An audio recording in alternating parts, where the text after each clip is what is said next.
Start करते हैं हम बायोटेक्नोलॉजी। Okay, biotechnology. तो यहाँ पे देखो जो वर्ड है तुम्हारा, इसमें 3 वर्ड है, इसको स्प्लिट हम करेंगे।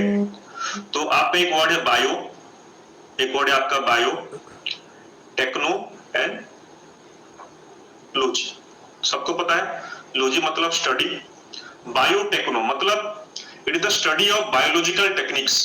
इसका अगर हम सिंपल मीनिंग हम देखेंगे, बायोटेक्नोलॉजी मतलब study of biological techniques. What do mean by biological techniques? मतलब बायोलॉजी में भी बहुत सारे टेक्निक हम यूज करेंगे। व्हाट वैक्सीन बनाने के लिए, टू प्रोड्यूस वैक्सीन, ठीक, to produce different types of antibiotics, to produce different types of enzyme, to produce different types of biological product like insulin, ठीक। एक होता है आपका अल्फा 1 एंटीट्रिप्सिन भी बनाते हैं हम। तो बायोलॉजी में भी बच्चा लोग बहुत सारे टेक्निक का यूज होता है, ठीक, वी यूज वेरियस टेक्निक और study of those techniques is called biotechnology. Clear? मेरे को कोई बता सकता है who coined the term biotechnology? Anyone reply in the comment box. Who coined the term biotechnology? Term पहले इंफॉर्मेशन के लिए, वैसा कहीं पूछेगा नहीं कि who coined the term biotechnology, but हम इसको याद रख सकते हैं।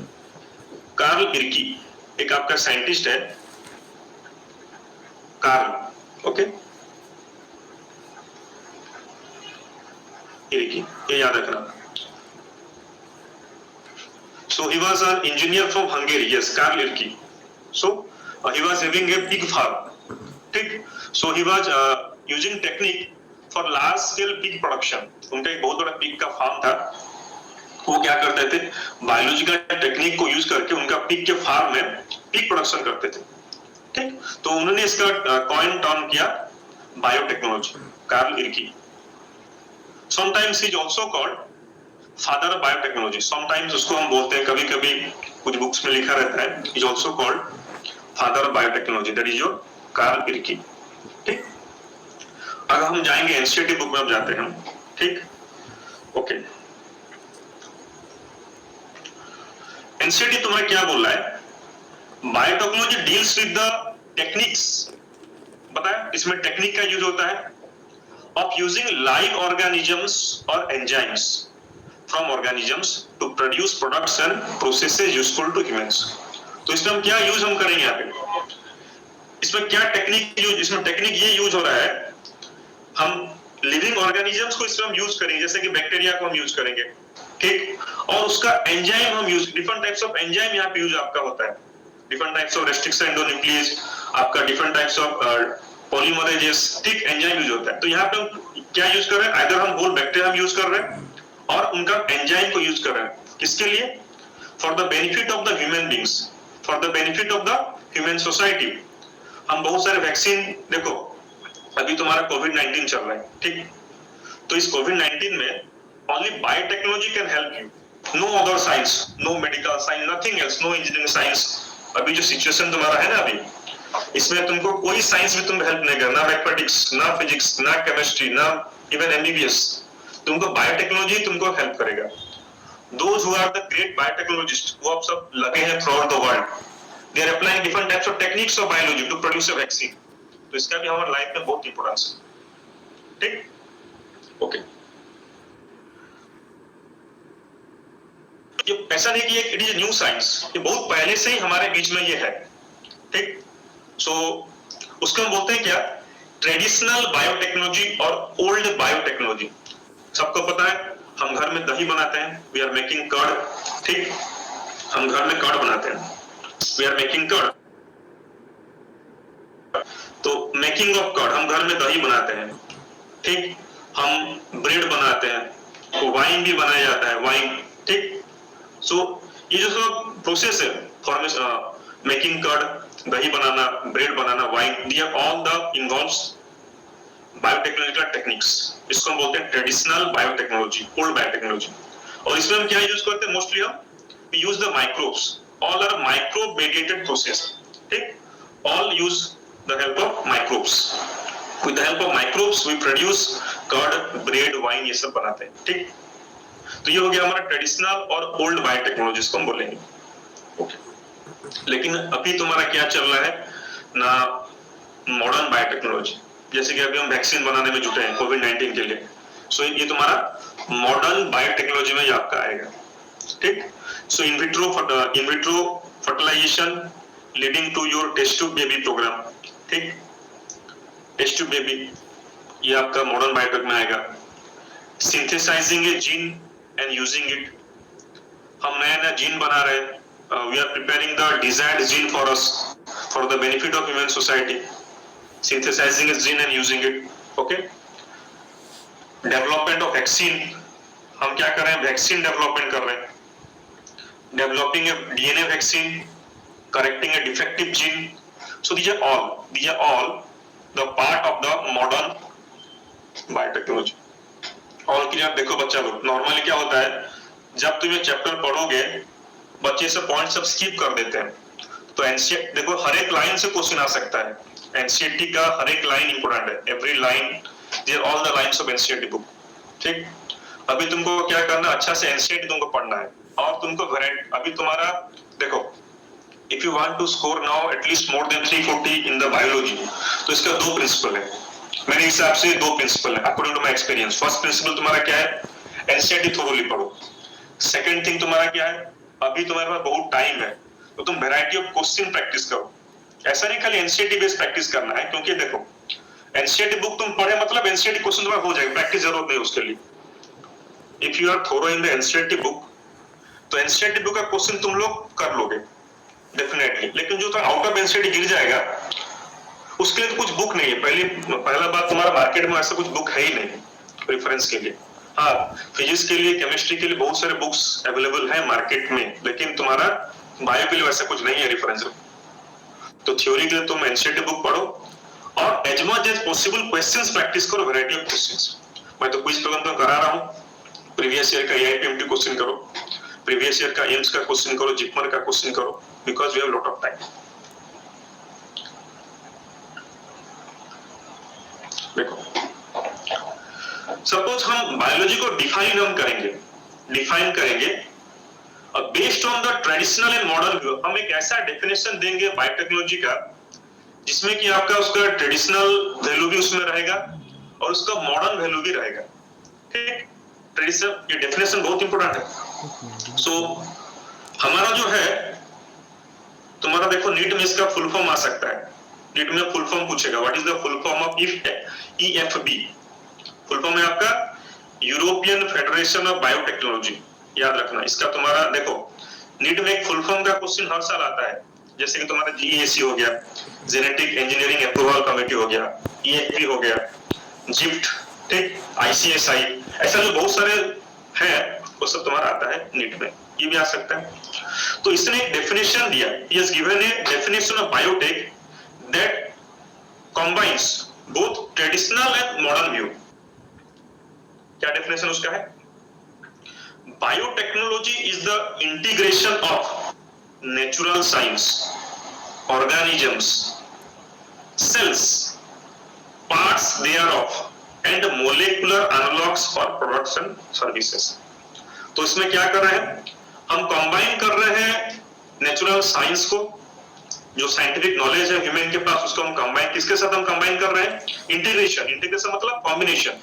Here we are combining the natural science, the knowledge you have with what, organisms. मतलब हम इसमें बैक्टीरिया का यूज करते हैं, डिफरेंट टाइप्स ऑफ सेल्स हम यूज करें, जैसे कि तुम्हारा लिम्फोसाइट्स कल्चर किया जाता है, ठीक। हम सेल्स को हम यूज, जैसे लिम्फोसाइट कल्चर किया जाता है, when we are dealing with the gene therapy, हम वहां पे क्या करते हैं, पेशेंट का लिम्फोसाइट लेते हैं, जो कल्चर करते हैं, मतलब हम यहाँ पे सेल्स से डीलिंग कर रहे हैं, ओके। देन पार्ट्स, कुछ उसका पार्ट्स भी हम ले सकते हैं, नॉट कि ऐसा कि हर वक्त ऐसा नहीं है कि हाँ, yes, NCERT is,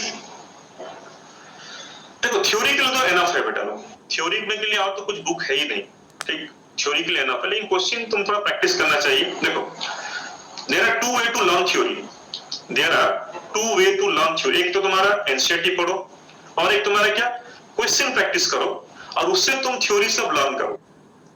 by doing questions you will also learn the theory। ऐसा नहीं कि हर वक्त आपको हाँ खाली बुक ही पढ़ना है नहीं, उतना टाइम भी अभी नहीं है। You just practice the question और एनसीईआरटी पढ़ो, मेरा क्लास अटेंड करो, एनसीईआरटी का एवरी लाइन तुमको मैं पढ़ा दूंगा, याद रह जाएगा। एमटीजी क्वेश्चन के लिए ठीक है, you practice MTG for questions, ठीक। तो ये हो गया। What do you mean by, मेरे को बताओ यार, what do you mean by molecular analogues? ये वर्ड है एनसीईआरटी में, what is the meaning of molecular analogues? Reply करो कमेंट बॉक्स में।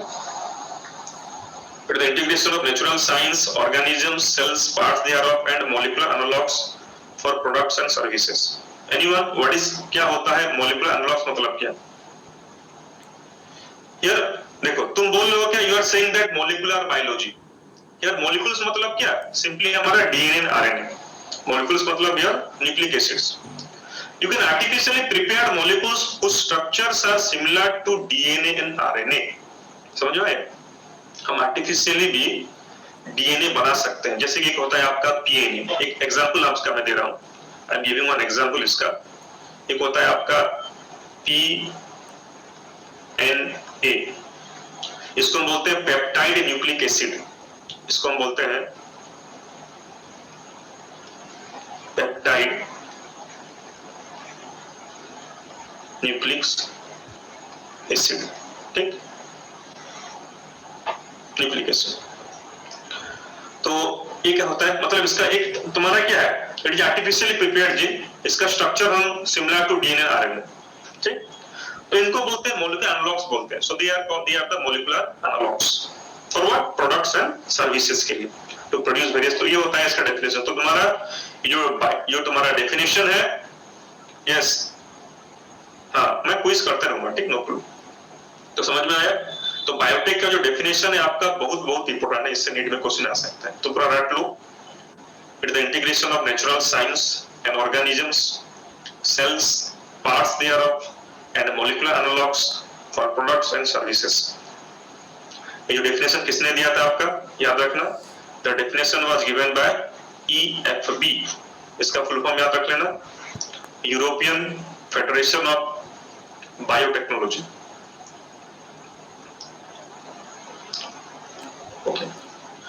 अगर आप एनसीईआरटी बुक पढ़ेंगे, उसमें लिखा है there are 2 principles of biotechnology, मतलब देयर आर 2 प्रिंसिपल।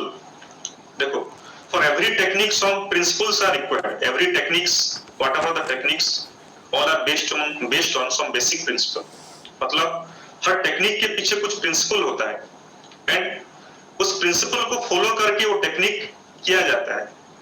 तो बायोटेक में भी कुछ प्रिंसिपल ऑब्वियसली है, बाय फॉलोइंग दोज प्रिंसिपल्स हम इसका यूज करते हैं। तो इसका 2 प्रिंसिपल है।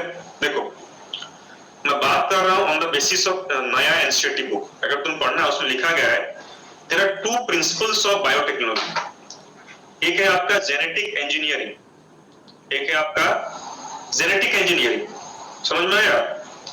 और एक है आपका क्या, bio process engineering. There are 2 techniques of, तुम्हारा जो पुराना बुक है उसमें लिखा गया है chemical engineering, but according to new book it has been modified, इसको लिखा गया है कि आपका ये वाला bio process engineering, genetic engineering. So there are 2 types of principles, genetic engineering and bio process. तो जेनेटिक इंजीनियरिंग आपका क्या है, techniques to alter the chemistry of genetic material DNA and RNA to introduce this into host organisms and thus change the phenotype of the host organism। ये लिखा गया है आपका NCERT book में। तो जेनेटिक इंजीनियरिंग मतलब क्या, कुछ वर्क, जैसे इंजीनियरिंग वर्क होता है तुम्हारा, mechanical engineering, electrical engineering, some kind of technical work. तो यहाँ पे हम क्या कर रहे हैं, हम techniques are using to alter, मतलब to change the chemistry of DNA. हम डीएनए आरएनए को चेंज, उसको कटिंग करेंगे, उसको लाइगेट करेंगे, ठीक, और उसको हम क्या करेंगे, उसको ट्रांसफर करेंगे, होस्ट के अंदर ट्रांसफर करेंगे, सो दैट क्या होता है, होस्ट का फिनोटाइपिक कैरेक्टर चेंज हो जाता है। एक एग्जांपल आपको दे रहा हूं, सपोज बैक्टीरिया होता है Escherichia coli bacteria, E coli bacteria, okay. E coli bacteria can not produce human insulin, लेकिन अगर हम क्या करेंगे, उसमें हम ह्यूमन का जीनोम डालेंगे उसके अंदर, तो अब वो तुम्हारा क्या स्टार्ट कर देगा इंसुलिन प्रोडक्शन। मतलब हमने क्या किया, उसका जो जेनेटिक मेटेरियल को चेंज किया, तो वो हो जाता है आपका क्या, genetic engineering. Technique to alter the chemistry of genetic material, समझ में आया। To introduce this into host organisms, host में उसको डालेंगे हम, सो दैट क्या होगा, उसका फिनोटाइपिक कैरेक्टर चेंज होगा। समझ में आया। Okay, next. और एक आपका क्या है, बायो प्रोसेस इंजीनियरिंग। ओके, देखो बायो प्रोसेस इंजीनियरिंग ये क्या होता है एक्चुअली। ये जो जेनेटिक इंजीनियरिंग होता है, it involves what, use of microbes. हम यहाँ पे क्या करेंगे, एक मीडियम में हम क्या करेंगे, माइक्रोब्स को ग्रो करेंगे, डिजायर्ड माइक्रोब्स को हम ग्रो करेंगे।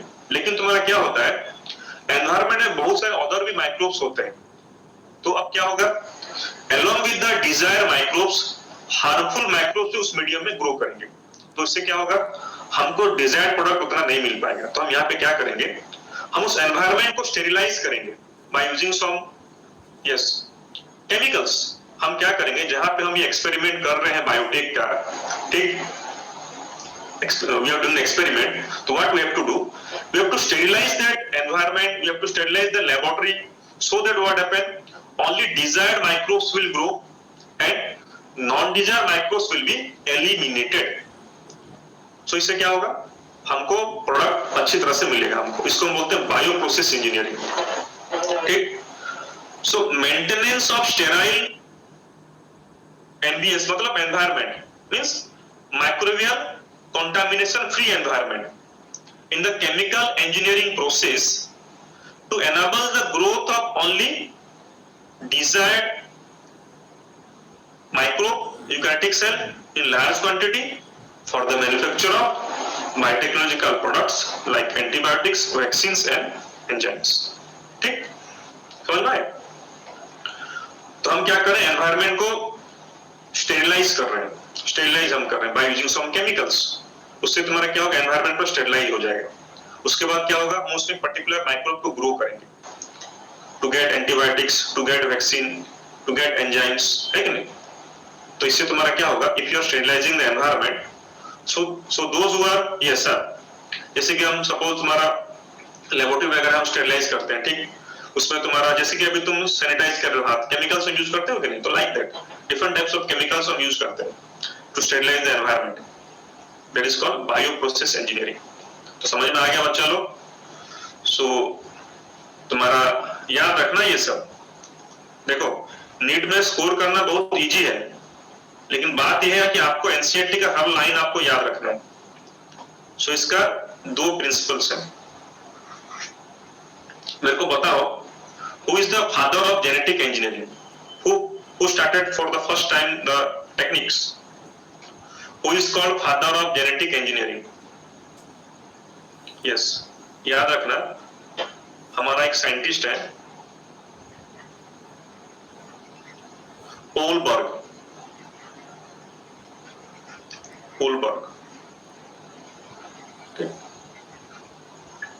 he is called father of genetic engineering, he is called father of genetic engineering।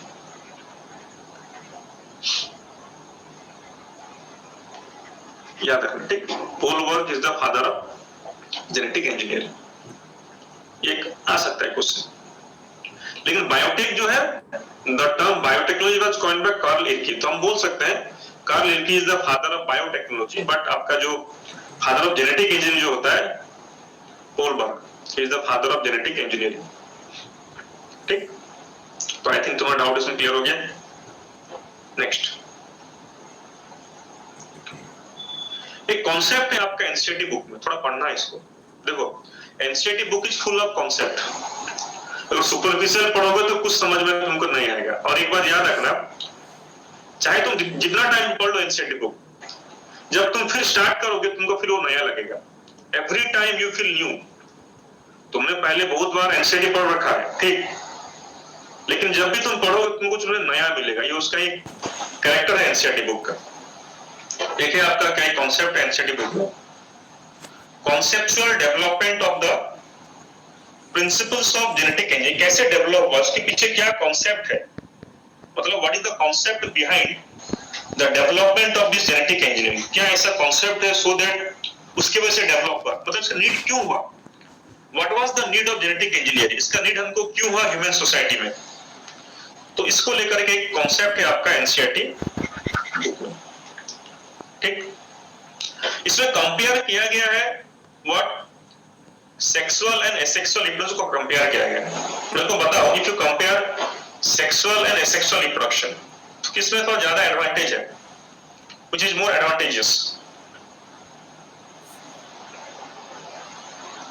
वो लिख रहा है एनसीईआरटी बुक में बता रहा हो गया, वो बोल रहा है you probably appreciate that the advantages of sexual reproduction over asexual reproduction, मतलब एनसीईआरटी बुक बोल रहा है आपका sexual reproduction has more advantage than the asexual reproduction, इसका रीजन क्या है देखो,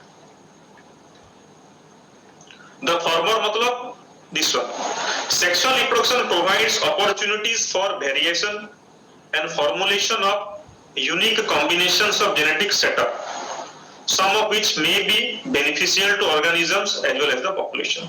तुमको पता है कि क्रॉसिंग ओवर होता है तुम्हारा सेक्सुअल रिप्रोडक्शन में, सेक्सुअल मतलब क्या है, मतलब formation of male and female gametes and their fusion, तो जब हमारा गैमेट्स होता है उसमें म्यूसिस होता है, ठीक, सो सेक्सुअल रिप्रोडक्शन की वजह से ज्यादा वेरिएशंस आते हैं, पर सेक्सुअल में ऐसा कुछ है नहीं, उससे क्लोन्स बनते हैं, they preserve the genetic materials, तो on that point of view आपका सेक्सुअल रिप्रोडक्शन का ज्यादा एडवांटेज है as compare to the asexual reproduction, लेकिन asexual reproduction preserves the genetic information while sexual reproduction permits variation। ये जो पॉइंट है NCERT का बहुत ही खतरनाक पॉइंट है और बहुत ही इंपोर्टेंट पॉइंट है, इससे क्वेश्चन आ सकता है, asexual reproduction ये क्वेश्चन आ सकता है, ठीक, asexual reproduction preserve genetic information while sexual reproduction permits variations, ये पॉइंट याद रख लेना।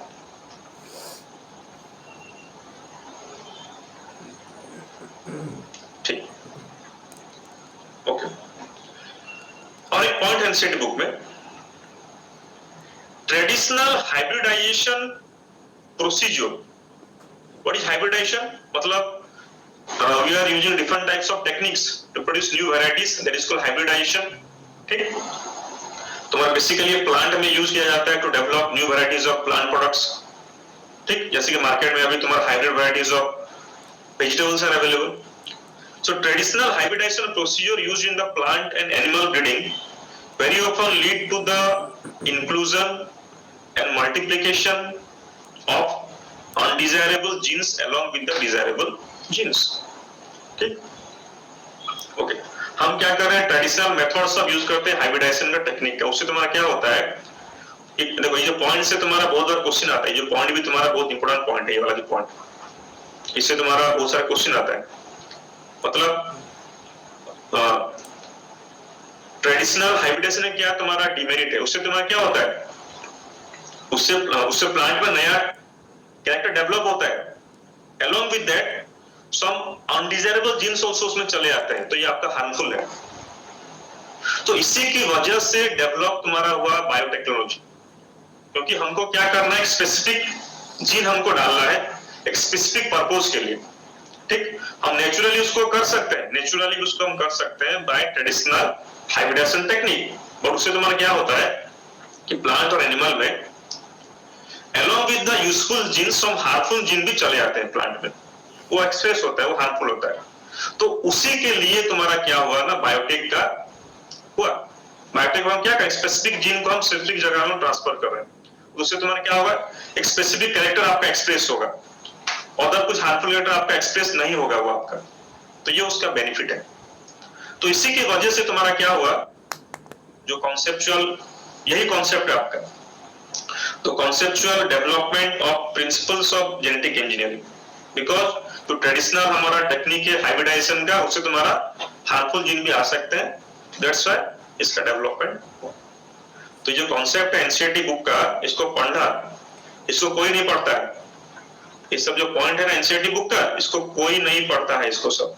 और जब इससे तुम्हारा क्वेश्चन आ जाएगा, क्वेश्चन क्या आएगा, विच ऑफ द फॉलोइंग, जैसे कि सपोज क्वेश्चन क्या आएगा तुम बता रहा, देखो इसको हम कोई क्वेश्चन बना देते हैं, इसको एक क्वेश्चन हम बना देते हैं, ठीक ठीक, 4 पॉइंट है, इसको मैं लिख दिया ए, इसको लिख दिया बी, इसको सी, इसको डी। क्वेश्चन क्या बन जाएगा, which is the true about biotech, question तुम्हारा क्या बन जाएगा, विच इज ट्रू और विच इज फॉल्स। तो अब इसमें कुछ चेंज कर देगा, कुछ ऐसा चेंज कर देगा कि तुमको पता नहीं चलेगा। तो जब तुम लाइन बाय लाइन पढ़ोगे इसका ना, तभी तुमको पता चलेगा कि क्या इसमें डिमेरिट सब है। तो यही आपका की पॉइंट है नीट को क्रैक करने का, और कुछ नहीं है इसमें। तो भी आपको समझ आ गया सबको, ठीक। नेक्स्ट,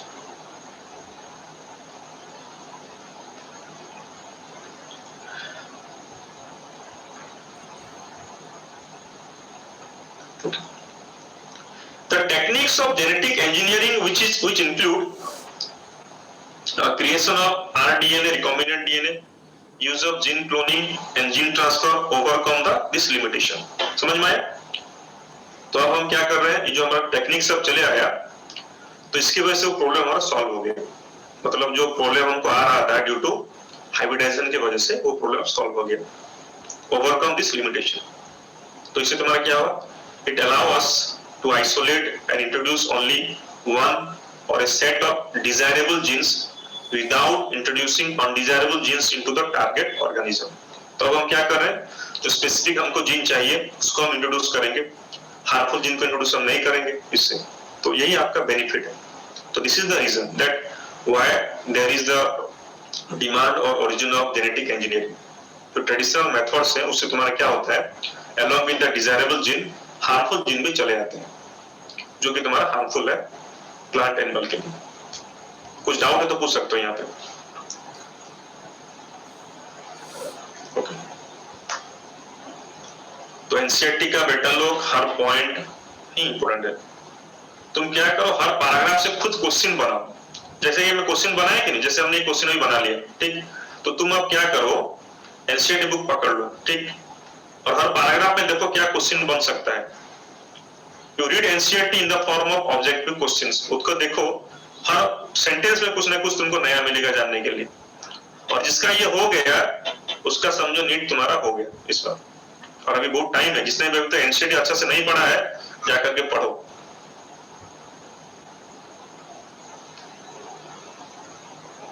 देखो, तो एक पूछ रहा है यहाँ पे, do you know the likely fate of a piece of DNA which is somehow transferred into an alien organism। इसका मतलब क्या, अगर एक हम फॉरेन डीएनए को किसी दूसरे के अंदर डालेंगे तो उस डीएनए का क्या होता है। सपोज हमने क्या किया, एक डीएनए हमने सपोज ले लिया, ठीक, हमने एक डीएनए हमने ले लिया, किसी भी डीएनए जीन हमने ले लिया, उसको हम क्या करेंगे, किसी दूसरे होस्ट के अंदर डालेंगे, तो उस जीन का क्या फेट मतलब उसका क्या होता है, फेट मतलब उस डीएनए का क्या होता है। तो क्या होगा, most likely this piece of DNA would not be able to multiply itself in the progeny of the cells organism. तो तुम समझा रहा था, एक स्लाइड ले लो, ठीक, समझाने के लिए। सपोज ये आपका क्या हो गया, एक बैक्टीरिया का सेल हो गया, एक आपका क्या हो गया, एक बैक्टीरिया हम ले लेते हैं, ई कोलाई, ठीक, ओके। अब हम क्या करेंगे, तुम एक पीस ऑफ डीएनए ले लो, to take a piece of DNA, तुम इसको कलेक्ट करो, कहीं सोर्स से कलेक्ट करो, ठीक। और ये आपका हो गया क्या, एक पीस ऑफ एलियन डीएनए ये हो गया। सपोज ये हो गया a piece of alien DNA, ठीक। अब क्या करो, इसको यहाँ पे ट्रांसफर कर दो बेटा। अब इसको हम ट्रांसफर कर दें यहाँ पे, ऐसे ट्रांसफर कर दें, तो इसका फैट क्या होगा, इस डीएनए का होगा क्या, बताओ, इस सेल में क्या होगा, मेरे को बताओ एनीवन। कुछ नहीं होगा, ये तो रेप्लिकेशन कर नहीं पाएगा, ठीक। है कि नहीं, इसका कुछ फैट ही नहीं होगा, मतलब नो फैट, मतलब ये कैनॉट मल्टीप्लाई। जब इसको हम क्या करेंगे, कुछ फैक्टर से लाइगेट करके छोड़ेंगे तब ये मल्टीप्लाई कर पाएगा। That means simply a piece of DNA यहाँ पे कुछ नहीं कर सकता है, वही पूछ रहे हैं, इंस्टेटिव पूछ रहे हैं, इसका फैट है, कुछ इसका फैट नहीं, नो फैट। हाँ, अगर हम इसको हम लाइगेट करेंगे, वेक्टर के साथ लाइगेट करेंगे, प्लाज्मिड के साथ, देन उसको यहाँ पे ट्रांसफर हम करेंगे तो तब ये कुछ मल्टीप्लाई कर सकता है। तो वही वो तुम्हारा बोल रहा है इंस्टेटिव।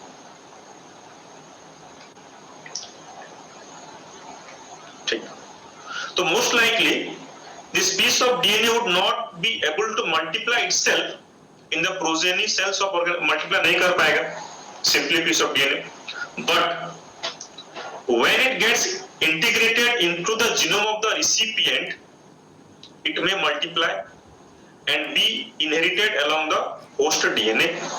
This is because the alien DNA has become a part of the chromosome which has ability to replicate. देखो समझा रहा है? Okay. लेकिन हम क्या करेंगे, नॉर्मली बैक्टीरिया का तो पढ़ेंगे, उनका प्लाज्मिड होता है। सपोज तुम क्या करो, एक प्लाज्मिड ले लो, एक प्लाज्मिड वेक्टर तुम ले लो, यहाँ पे हम एक प्लाज्मिड वेक्टर हम ले लेंगे, ठीक, और इसमें हम क्या करेंगे, हम बेटा लाइगेट कर देंगे एक फॉरेन डीएनए को, हम इसमें लाइगेट कर देंगे, पढ़ेंगे कैसे ये लाइगेट होता है। हम लाइगेट कर दिया, अब हम इसको ट्रांसफर करेंगे तुम्हारा कहां पे, होस्ट के अंदर। ये अब आपका सपोज ये होस्ट हो गया, ठीक, यस, हाँ, एलियन डीएनए। एलियन मतलब, एलियन मतलब क्या होता है, फॉरेन। ये होस्ट का, ये बैक्टीरिया का ये हो गया एलियन डीएनए। एनसीईआरटी में देखना बार बार यही टर्म यूज किया गया है, एलियन डीएनए, एलियन डीएनए मतलब फॉरेन डीएनए, डिजायर्ड डीएनए, ठीक। अगर हम इसको यहाँ पे अब इंट्रोड्यूस हम करेंगे, अगर हम इसको अब यहाँ पे इंट्रोड्यूस अब करेंगे,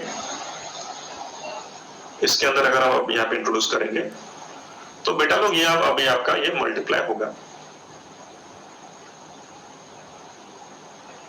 क्योंकि now the alien DNA part of the host DNA. Suppose अगर होस्ट का डीएनए हो, suppose it is the host DNA, host का डीएनए, ओके।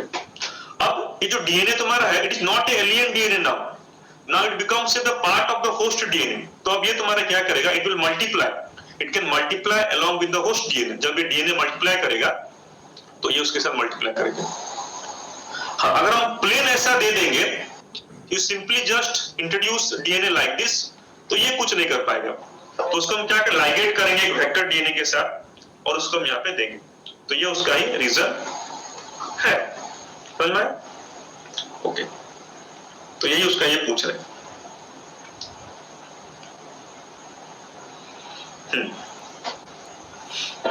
तो ये हो गया आपका। तो ये भी जो पॉइंट तुम्हारा है, बहुत सारे इंपोर्टेंट पॉइंट सब है, देख रहे हैं थोड़ा। Next,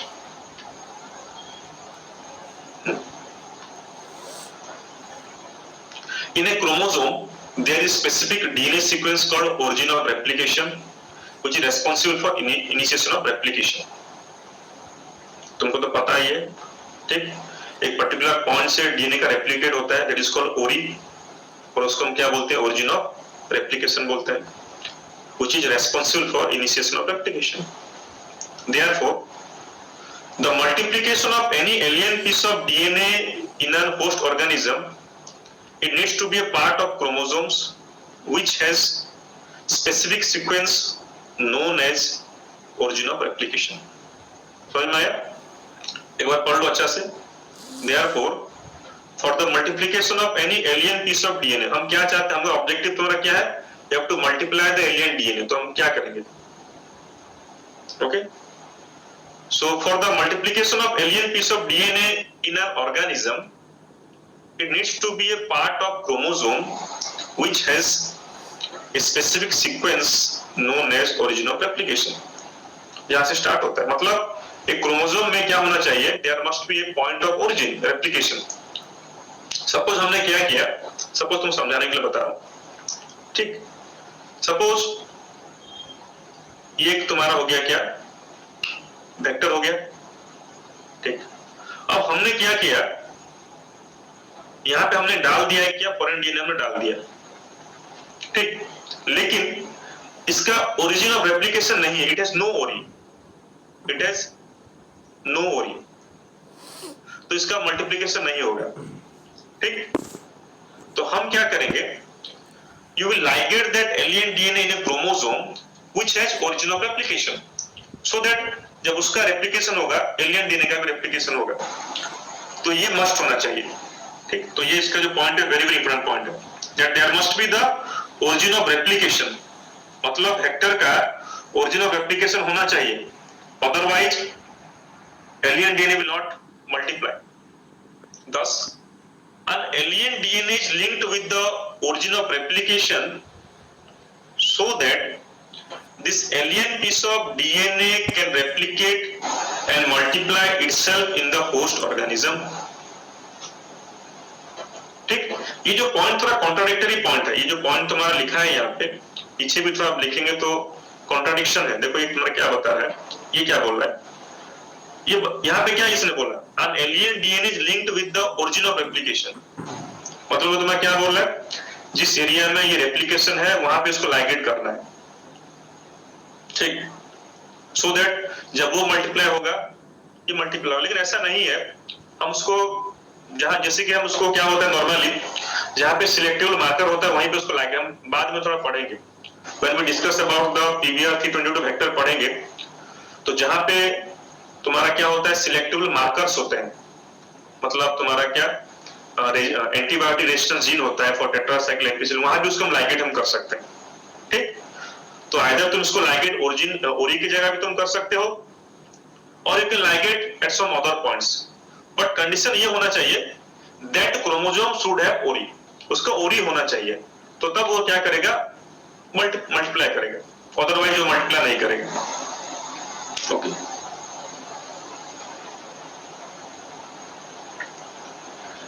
This can also be called as cloning, इसको हम क्लोनिंग बोल सकते हैं, और making multiple identical copies of any template DNA, ठीक। तो क्लोनिंग तुमने पढ़ा होगा क्लोनिंग, इसको हम क्लोनिंग हम इसको हम बोल सकते हैं, मतलब जो पर्टिकुलर एलियन डीएनए होगा उसका वो तुम्हारा क्या करेगा, क्लोनिंग करेगा। तो ये 4 पॉइंट्स है, very very important NCERT book का, थोड़ा पढ़ लेना। एनसीईआरटी बुक का हर एक सेंटेंस आप पढ़ो, हर एक सेंटेंस पढ़ो, हर सेंटेंस में कुछ तुमको क्लू सब मिलेगा, ठीक, हर सेंटेंस का इंपोर्टेंट है। नेक्स्ट, अब हम बात करेंगे तुम्हारा पहले कैसे तुम्हारा फॉर्मेशन हुआ रिकॉम्बिनेंट डीएनए। मेरे को बताओ what do you mean by recombinant DNA. हम यहाँ पे बात कर रहे हैं क्या, हम यहाँ पे वही बात कर रहे हैं अबाउट रिकॉम्बिनेंट डीएनए,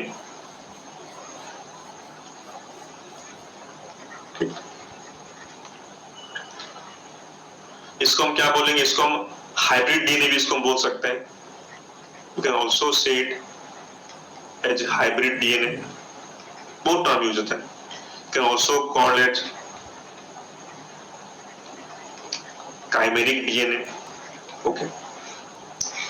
बायोटेक का जो बेसिक मेन जो प्रिंसिपल क्या तो रिक्वायरमेंट है कि आपको एक आरडीएनए बनाना है, इसको शॉर्ट फॉर्म क्या बोलते हैं, आरडीएनए बोलते हैं। बायोटेक का जो पहला स्टेप तुम्हारा क्या होता है, वो होता है formation of rDNA, recombinant DNA, ठीक। ये हम क्या करेंगे, हम बेसिकली हम क्या करते हैं, यहाँ पे प्लाज्मिड वेक्टर हम यूज करते हैं, यूज ए प्लाज्मिड वेक्टर, ठीक। और यहां पे हम क्या करेंगे, लाइगेट करेंगे एक फॉरेन डीएनए को। तो अब ये जो डीएनए बन गया इसको हम बोलते हैं आरडीएनए, रिकॉम्बिनेंट डीएनए और काइमेरिक डीएनए और हाइब्रिड डीएनए। अब हम डिस्कस करेंगे पहले ये कैसे बना, किसने बनाया, इसको ये कैसे बना, मतलब how the first rDNA was form, हम अब डिस्कस करेंगे how the first rDNA was formed. We'll discuss. देखो इसी तरह क्वेश्चन आ सकता है, okay. First instance of the construction of an artificial recombinant DNA molecule. ठीक, एक आर्टिफिशियल डीएनए बनाया गया फॉर द फर्स्ट टाइम। वो कैसे बनाया गया, ये तुम्हारा आपका क्वेश्चन आ सकता है इससे। How for the first time first artificial recombinant DNA molecule was formed.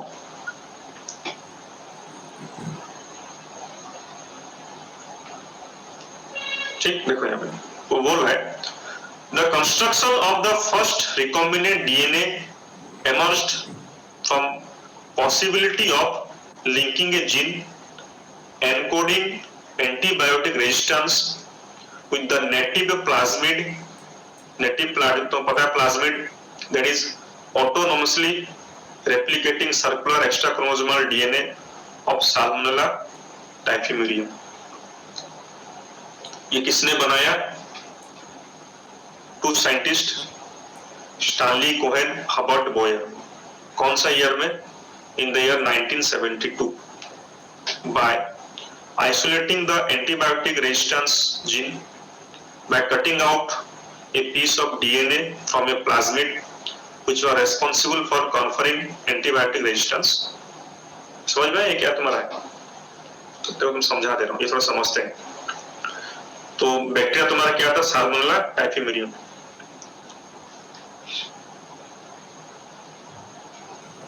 देखो ये थोड़ा समझते हैं। ठीक,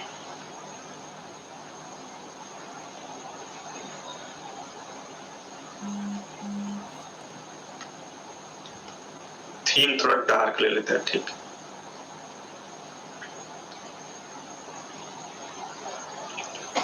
हम देखेंगे how for the first time ये आपका बना ये कैसे एक्चुअली। ओके, तो उन्होंने क्या किया, तुम्हारा जो साइंटिस्ट कोहेन और हबर, दे आइसोलेटेड ए जीन। उन्होंने एक जीन आइसोलेट किया। उन्होंने क्या किया, सॉरी, दे आइसोलेट ए जीन। उन्होंने एक जीन आइसोलेट किया। उन्होंने एक जीन आइसोलेट किया। ये जीन आपका क्या है? ये आपका antibiotic resistance gene. The gene is antibiotic. Gene आपका क्या है? Antibiotic resistant gene. They isolated from A plasmid. देखो कहां से ये आया हमको पता करना नहीं है। उन्होंने क्या किया, एट द टाइम क्या हुआ था कि ऑलरेडी वे डेवलप रेस्ट्रिक्शन एंडोजन डेवलपर हो गया था ऑलरेडी, तो उन्होंने उसको कट किया। ठीक, so they got an gene that is the antibiotic resistance उन्होंने पाया। ठीक, ओके।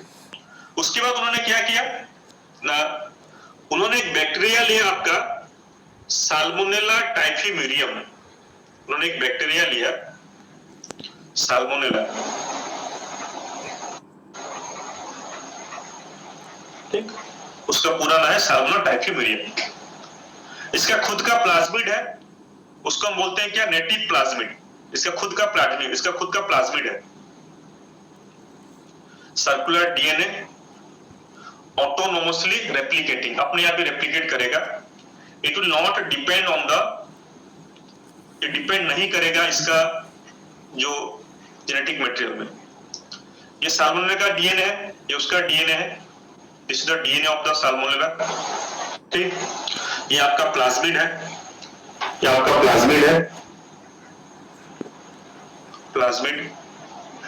ये उसके ऊपर डिपेंड नहीं करेगा, ये अपने आप रेप्लिकेट करेगा।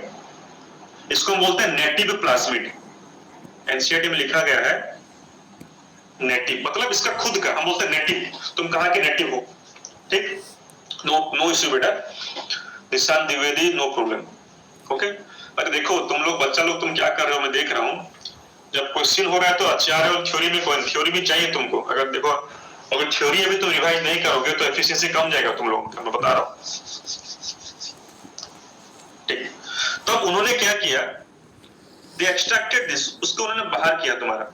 ठीक, हमारा जो स्टानली कोहेन, हबर्ट बोयर ने इसको एक्सट्रैक्ट किया। सो दे आइसोलेटेड दिस, उन्होंने बाहर निकाला इसको। सो दे आइसोलेटेड दिस, इसको बाहर निकाला।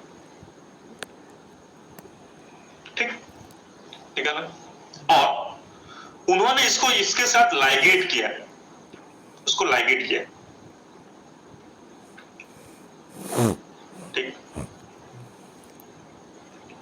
ये जो जीन का प्रॉपर्टी क्या है, मतलब the gene will provide antibiotic resistant.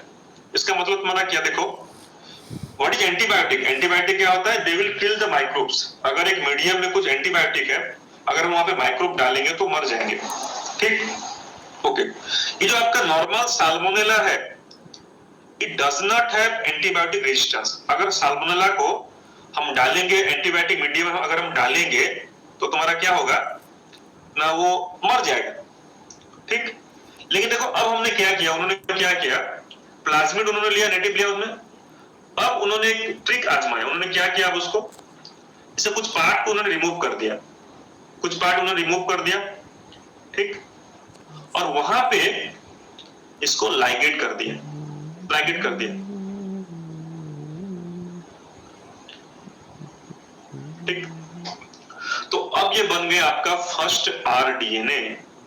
ये आपका बन गया फर्स्ट आर्टिफिशियल, इसको आर्टिफिशियल उन्होंने बनाया है। So it was the first,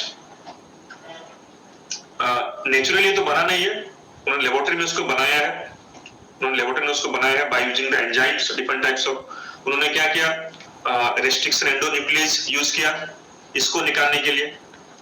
इसको उन्होंने कहां से लाए होंगे ना, इसको बाय कटिंग, ठीक। इसके साथ लाइगेट किया by using the DNA ligase enzyme and they form. So it was the first recombinant DNA, ठीक। ओके, अब उन्होंने इसको ट्रांसफर किया, कहां पे ट्रांसफर हमने किया, in another bacteria Escherichia coli, जिसका प्रॉपर्टी तुम्हारा क्या है, सिमिलर है विद साल्मोनेला के साथ। और एक बैक्टीरिया हमने लिया, वो है आपका एस्चेरिचिया कोलाई बैक्टीरिया। देखो हमने ये बैक्टीरिया क्यों लिया, बिकॉज साल्मोनेला इसका कुछ तुम्हारा क्या है, सम सिमिलरिटीज आर देयर, ठीक। ओके, ये जो नॉर्मल इकोलाई होता है, इसका भी तुम्हारा क्या है, प्रॉपर्टी नहीं है what, to fight against the antibiotic. ये एक नॉर्मल इकोलाई अभी है, ठीक। अभी हम क्या करेंगे, ये जो इकोलाई आपका है, ठीक, हम क्या करेंगे, इसको हम अगर डालेंगे एंटीबायोटिक, सपोज इसको हम डाल, सपोज मैं बता देंगे, सपोज ये जो आपका जीन है, it is the tetracycline resistance gene, ठीक।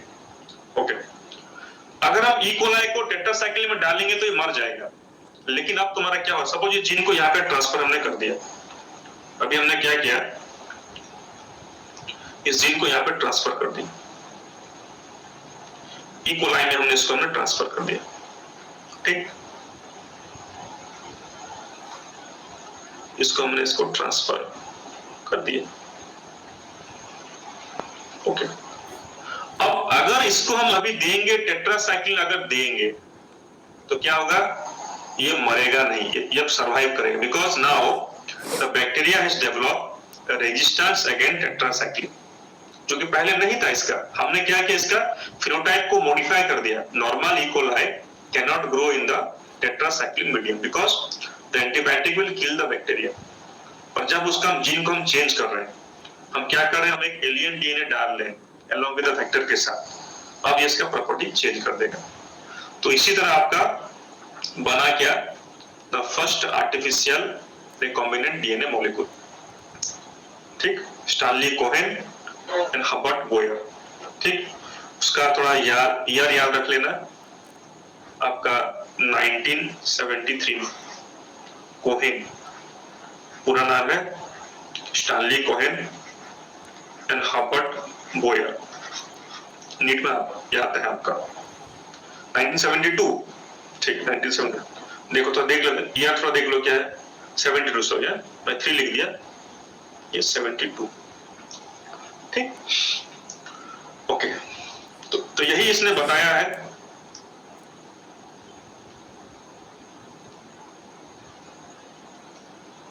ये भी थोड़ा याद कर लेना, उन्होंने बैक्टीरिया क्या यूज किया था, आपका साल्मोनेला टाइफियूरियम यूज किया था उन्होंने, ठीक। उसका होता है विपासन एबियस, उसका होता है बेटा, लेकिन देखो ई कोलाई का तो खुद का प्लाज्मिड है, लेकिन उसको हमने निकाल दिया है ना अभी, इसका खुद का प्लाज्मिड था, ई कोलाई का खुद का प्लाज्मिड था यहाँ पे, लेकिन वो नॉर्मल प्लाज्मिड था, इसमें नहीं था ये जीन, तो इसको अब हमने निकाल दिया, इसको हमने निकाल दिया इसकी जगह हमने इसको डाला। यही तो है आपका biotech, altering of the gene. इसमें इसका नॉर्मल प्लाज्मिड है लेकिन उसमें ये जीन नहीं है, इसको हमने निकाल दिया, इसको हमने यहाँ पे डाल दिया, तो ये मॉडिफाई अब हो गया।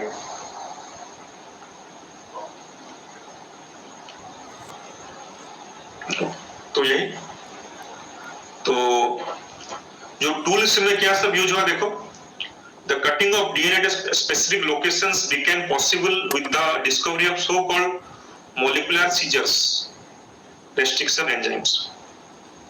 जो उन्होंने डीएनए को काट के लाए थे, मतलब जो हमारा उन्होंने जो फॉरेन डीएनए लाया होंगे, ठीक, सपोज कहीं से दो लाए होंगे, सपोज एक आपका होल डीएनए मॉलिक्यूल है, ठीक, इसमें से एक छोटा सा डीएनए है जो कि आपका क्या है, टेट्रासाइक्लिक रेजिस्टेंस है आपको, इसको आप कट करके निकालेंगे। हम इसको कैसे निकालेंगे? हम with the help of some enzymes हो सकता है, लेकिन जो ई कोलाई है आपका मोस्ट कॉमनली यूज होता है, हम हो सकता है। तो उन्होंने क्या किया था कि साल्मोनेला को लेकर एक्सपेरिमेंट किया, तो उन्होंने देखा कि कौन सा ऐसा बैक्टीरिया है उसका प्रॉपर्टी सिमिलर टू साल्मोनेला, तो उन्होंने ई कोलाई को लिया। ई कोलाई एंड साल्मोनेला का प्रॉपर्टी लगभग उन लोगों का सेम। ओके, तो जब इसको काट के बाहर निकालेंगे, इसके लिए हमको एक एंजाइम चाहिए, उसको हम बोलते हैं क्या, रेस्ट्रिक्शन एंडोन्यूक्लियस हम बोलते हैं इसको हम बोलते हैं मोलिकुलर सीजर, और उसको रेस्ट्रिक्शन एंजाइम भी बोला जाता है। Okay, the cut piece of DNA was then linked with the plasmid DNA. Linking के लिए हम क्या यूज करते हैं? डीएनए लाइगेज हम यूज करते हैं, हम इसके लिए यूज करते हैं डीएनए लाइगेज, ठीक। This plasmid DNA act as a vector to transfer the piece of DNA. जो प्लाज्मिड हमने यूज किया ना, इसको हम वेक्टर बोलेंगे, ठीक, इसको हम क्या बोलेंगे? इसको हम वेक्टर बोलेंगे, इट इज द वेक्टर, इसको हम बोलेंगे वेक्टर। जो प्लाज्मिड जो है आपका, इसको हम वेक्टर बोलेंगे, जो कि आपका कैरी करता है फॉरेन डीएनए को, it is called vector DNA.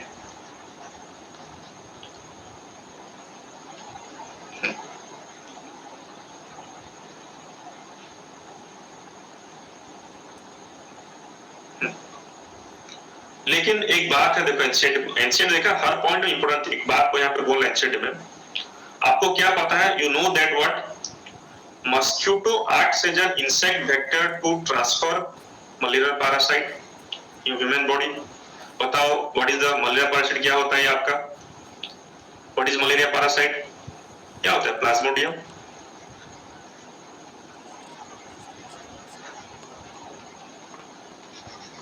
ठीक, यस। वो क्या बोला, जैसे मस्क्यूटो कैरी करता है प्लाज्मोडियम, उसी तरह वेक्टर कैरी करता है आपका क्या, एलियन डीएनए। मतलब यहाँ पे हम क्या कंपेयर कर सकते हैं? प्लाज्मोडियम हो गया आपका एलियन डीएनए, मस्क्यूटो हो गया आपका वेक्टर। जैसे एक वेक्टर, जैसे एक मस्क्यूटो प्लाज्मोडियम को कैरी करता है, उसी तरह एक वेक्टर जैसे प्लाज्मिड क्या करता है, कैरी करेगा आपका फॉरेन डीएनए। All clear? तो एनसीईआरटी के बेटा लोग हर लाइन एवरीथिंग इज इंपॉर्टेंट है, बहुत बहुत इंपॉर्टेंट है।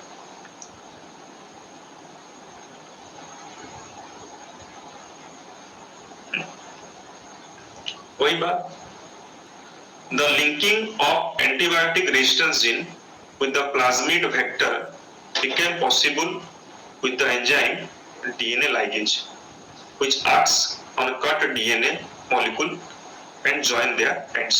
ठीक, हमने ज्वाइनिंग क्या किया? With the help of enzyme. देखो कटिंग के लिए हमने यूज किया कि आपका रेस्ट्रिक्शन एंडोन्यूक्लियस हमने यूज किया। ज्वाइनिंग के लिए हम क्या यूज करेंगे? हम यूज करेंगे डीएनए लाइगेज एंजाइम हम यूज करेंगे।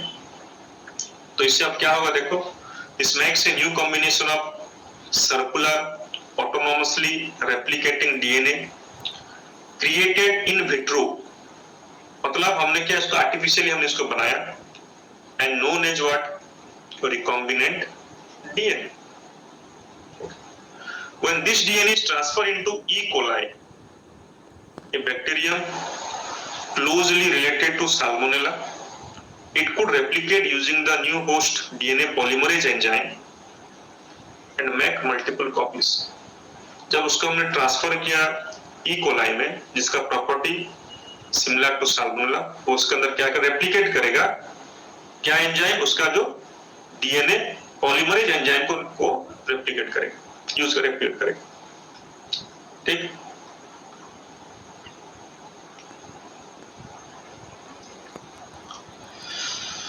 Okay, next, the ability to multiply copies of antibiotic resistance gene in E coli was called cloning. इसको हम क्लोनिंग बोलेंगे, cloning of antibiotic resistance gene in E coli. अब ये क्या करेगा, वो जो जीन आपका होगा that will multiply inside the E coli, है कि नहीं, तो इसको हम क्लोनिंग बोलेंगे। मतलब एक जीन का many copy formation is called cloning. तो देखो हम क्या बोल सकते हैं, you can hence interpret that there are three basic steps in genetically modifying an organism। ये आपका हो गया इंपॉर्टेंट क्वेश्चंस। इससे क्वेश्चन आ सकता है, इसका सीक्वेंस पूछ सकता है। सीक्वेंस इसका क्या है, 1 2 3, मतलब what are the 3 basic steps in genetically modifying an organism. क्या बेसिक स्टेप है? पहला स्टेप आपका क्या है, identification of DNA with desirable genes. ठीक, हमको पहले डीएनए को आइडेंटिफाई करना है जिसमें कि हमारा डिजायरेबल जीन है, that is the first step. Second step, introduction of identified DNA into the host. तो the DNA which we have identified, उसको हम क्या करेंगे, उसको लाइगेट करेंगे वेक्टर के साथ और उसको हम क्या एक होस्ट के अंदर इंट्रोड्यूस करेंगे। मतलब जैसे तुम्हारा ई कोलाई बैक्टीरिया हो गया। ठीक, थर्ड स्टेप तुम्हारा क्या हो जाएगा, maintenance of introduced DNA in the host and transfer of DNA to its progeny. अब वो डीएनए क्या होगा, वो मल्टीप्लाई होगा होस्ट के बॉडी में और उसका प्रोजेनी को भी ट्रांसफर होगा, सो दैट उसका जो नए प्रोजेनी आएंगे वो भी मल्टीप्लाई करेंगे with that new gene with the new characters, so that हमको हमारा डिजायर्ड प्रॉपर्टी मिल जाएगा हमको। तो ये आपका हो गया, these are the 3 basic steps. तो बच्चा लोग, तो आज के लिए इतना ही।